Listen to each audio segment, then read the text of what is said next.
روزی رستم در تعقیب اسبی وفادارش تا سرزمین سمنگان می رود. در آنجا پادشاه سمنگان با هیترام از او پذیرایی می کند و وعده می دهد که رخش را پیدا کند. شبانگام در خلوتش تأمینه دختر زیبای پادشاه به دیدار رستم می آید. تأمینه که آوازه دلاوری رستم را شنیده بود و دل در گروی او نهاده بود، بی پرده به عشقش اعتراف می کند.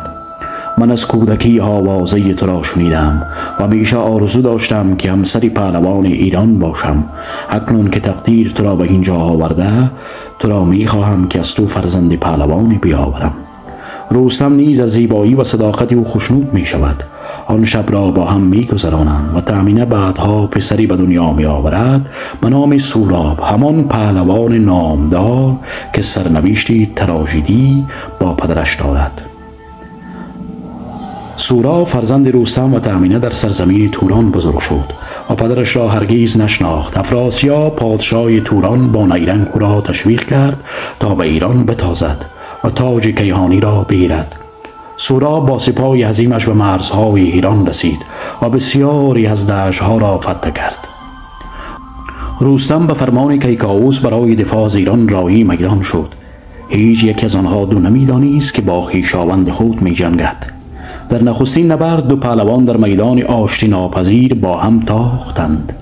نیروهای هر دو چنان بود که زمین از ضرباتش می‌لرزید.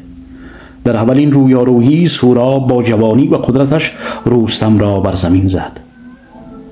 رستم خجیر و اندوهگین بازگشت و با تدبیر و تجربه خود برای نبرد دوم آمادگی گرفت. روز بعد دوباره هر دو به میدان آمدند. این بار رستم با نیرنگ جنگی سوراب را بر زمین افکند و خنجری به پهلویش زد. وقتی سوراب در خون افتاد، رستم از او پرسید چی کسی است. سوراب حقیقت را گفت و نام مادرش تأمینه را آورد. رستم دریافت که او پسرش است، اما کار از کار گذشته بود. رستم به کیکاووس پیغام داد تا داروی شفابخش گیاه کو را بیاورد، ولی شاه از بیم قدرت سوراب و برای حفظ تاجش در فرستادن دارو تاخیر کرد.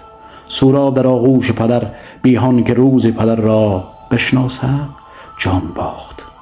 چو بشناخت رستم که او پوری اوست، جهان بر سرش تیره و دوری اوست.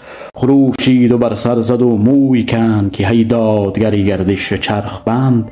ز گیتی مرا ماند یک یادگار، به شمشیر خود کردم و زار و خوار. به خون شد دو دیده دلش پر ز درد، که هی کاش هرگز مرا مادر نزاد. که ای کاش هرگز مرا مادر نزاد.